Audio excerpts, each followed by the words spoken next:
Hello guys! For today's video, tayo po muli ay kakain ng ating all-time favorite ko na comfort food.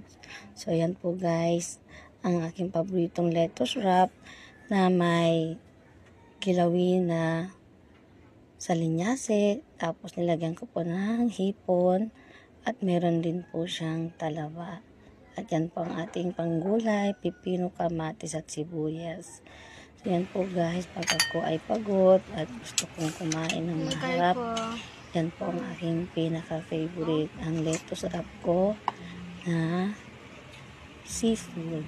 So yan po guys, sino rin po ang mahilig po dyan sa lettuce na may pipino, kamatis at ang aking favorite na kilawin na special ng darling ko na pinilit kong gumawa para sa akin for today. So yan po ang aking special na kilawin na salinyase. Kain tayo guys. Thank you for watching. Sana po hindi kayo magsawa manood ng aking video. Yan po ang aking fresh oyster at hipon na ginisa lang sa asin. Thank you guys. God bless.